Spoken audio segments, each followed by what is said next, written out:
আছে এটা নয়, বাইবেলে আছে স্যামুয়েলের প্রথম গ্রন্থে 2য় অধ্যায়ের 8 অনুচ্ছেদে, এছাড়াও আছে বুক অব জবের 9 অধ্যায়ের 6 অনুচ্ছেদে, আর বুক অব সামের 75 অধ্যায়ের 3 অনুচ্ছেদে যে এমনকি পৃথিবীর স্তম্ভ আছে। আমরা এবার দেখব বিভিন্ন খাবার দাবারের ব্যাপারে বাইবেল কি বলে। বাইবেলে আছে বুক অব জেনেসিসে 1 নম্বর অধ্যায়ের 29 অনুচ্ছেদে যে ঈশ্বর তোমাদের দিয়েছেন বীজ সহ লতাপাতা আর ফল সহ গাছপালা, যে ফলের বীজ আছে, আর এগুলো তোমাদের খাদ্য। বাইবেলের নতুন সংস্করণ বলছে বীজ সহ ছোট গাছ আর ফল সহ বড় গাছ, যে ফলের বীজ আছে, এই সবই তোমাদের জন্য, তোমাদের খাদ্য।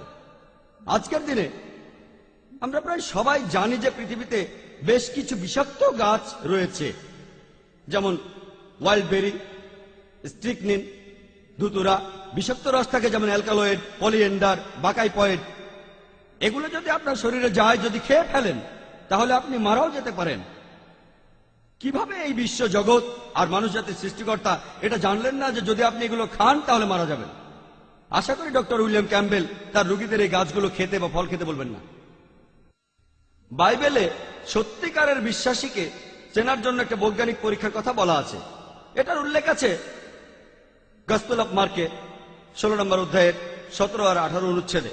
বলা আছে যে সত্যিকারের বিশ্বাসীদের কিছু নিদর্শন থাকবে, আর সেগুলো হলো যীশু খ্রিস্টের নামে তারা শয়তানকে তাড়াবে, তারা কথা বলবে বিদেশি ভাষায়, নতুন ভাষায়, তারা হাত দিয়ে সাপ ধরবে, আর তারা বিষ পান করবে, তাদের কোনো ক্ষতি হবে না। তারা যদি অসুস্থ মানুষের মাথায় হাত রাখে তারা সুস্থ হয়ে যাবে।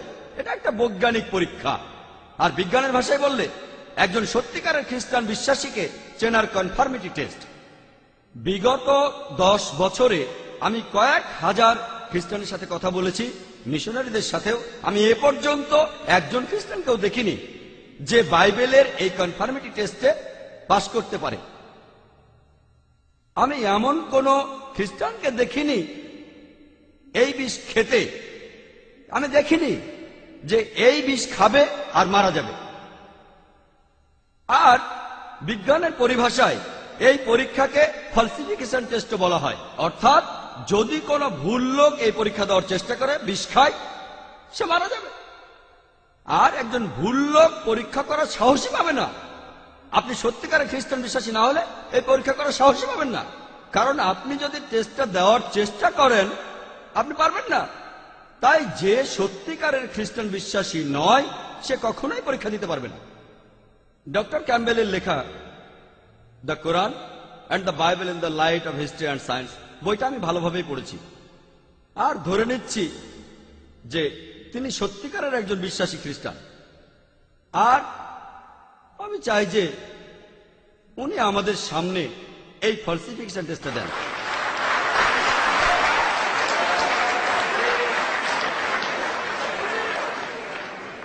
প্লিজ আপনারা কোনো চিন্তা করবেন না, আপনারা কোনো চিন্তা করবেন না। আমি ডক্টর উইলিয়াম ক্যাম্বেলকে বিষ খেতে বলবো না, কারণ আজকের আলোচনায় আমি এখানে শেষ করতে চাই না। আমি যেটা বলবো, আমি শুধু ওনাকে বিদেশি ভাষায় কথা বলতে বলবো, নতুন ভাষায়। আর আপনারা হয়তো অনেকেই জানেন যে ইন্ডিয়া এমন একটা দেশ যেখানে মানুষ হাজারটা ভাষায় কথা বলে।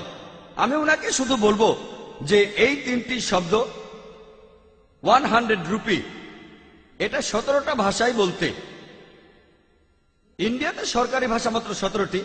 আর আমি ডক্টর ক্যাম্বেলকে সহজ করে দিচ্ছি, আমার কাছে 100 রুপির একটা নোট আছে, আর এই 17টা ভাষায় এই নোটে লেখা আছে। ইংরেজি আর হিন্দিতেও আছে। আমি তাকে প্রথমটা বলে দিচ্ছি, 100 রুপিয়া হিন্দিতে। বাকি 15টা ভাষা এখানে লেখা আছে। আমি ওনাকে অনুরোধ করব, আমি জানি বাইবেল বলছে তারা বিদেশি ভাষা নিজে থেকেই বলতে পারবে, পড়ারও দরকার নেই। তবে আমি সহজ করে দিচ্ছি, আমি দেখতে চাই কেউ এই পরীক্ষায় পাশ করেছে, এখন পর্যন্ত দেখিনি। তাই যদি উনি নিজে থেকে বলতে না পারেন, মনে করতে না পারেন, তাহলে অন্তত পড়ুন, আমার আপত্তি নেই, মেনে নেব। এখন আমি চেয়ারপারসনকে অনুরোধ করবো এটা ডক্টর উইলিয়াম ক্যাম্বেলকে দেওয়ার জন্য। উনি আবারও লেকচার দেবেন 15টা ভাষায়, 100 রুপি, মাত্র 3টি শব্দ। এখন দেখি বাইবেল কি বলে হাইড্রোলজি সম্পর্কে।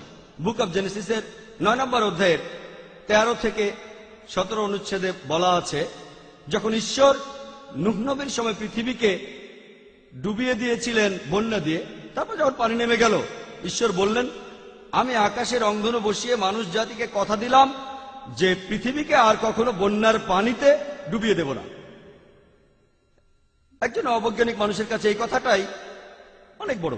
ও, রংধনু ঈশ্বরের একটা নিদর্শন, তিনি আর কখনো পৃথিবীকে পানিতে ডুবিয়ে দেবেন না। তবে এখন আমরা ভালো করে জানি যে সূর্যের আলোর সাথে বৃষ্টির পানির প্রতিসরণের কারণে রংধনু তৈরি হয়।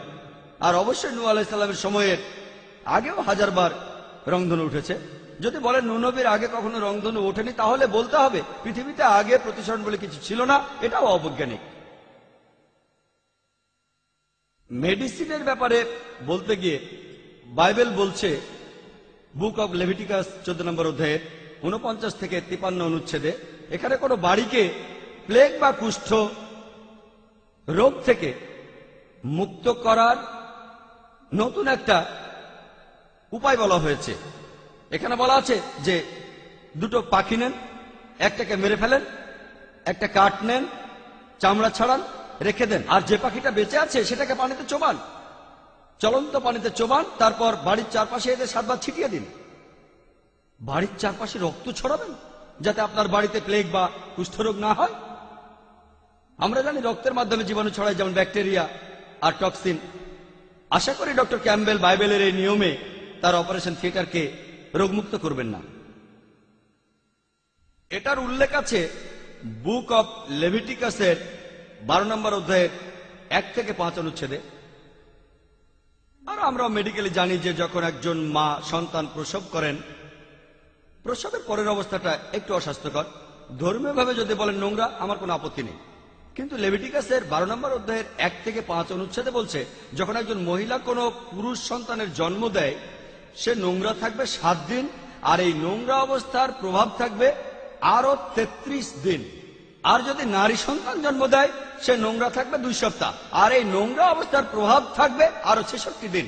এক কথায়, যদি কোনো মহিলা পুরুষ সন্তান জন্ম দেয়, সে নোংরা অবস্থায় থাকবে 40 দিন, আর যদি সেই মহিলা নারী সন্তান জন্ম দেয়, সে নোংরা থাকবে 80 দিন।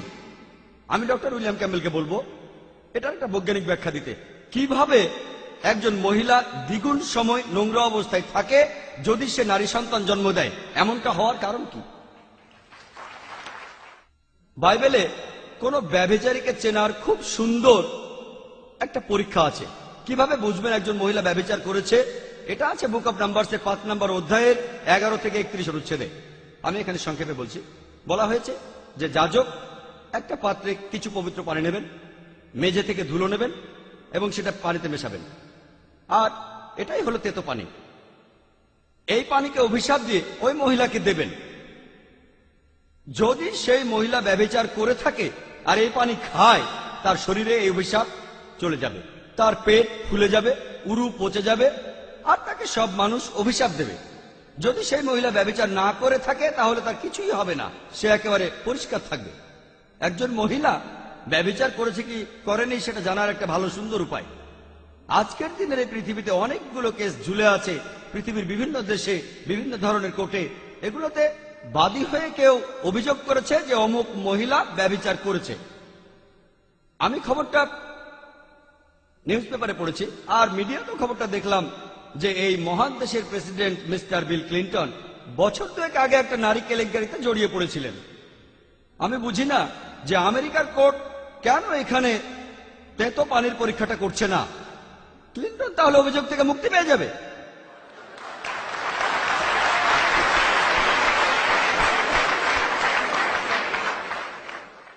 কেন সেখানে কোনো খ্রিস্টান মিশনারি অথবা আমাদের শ্রদ্ধেয় ডক্টর উইলিয়াম ক্যাম্বেলের মতো কেউ একজন এই তেতো পানির পরীক্ষাটা করে মিস্টার প্রেসিডেন্ট ক্লিন্টনকে এই অভিযোগ থেকে মুক্তি দিচ্ছেন না? গণিত শাস্ত্র এমন একটা বিদ্যা যেটা বিজ্ঞানের একটা গুরুত্বপূর্ণ অংশ। গণিত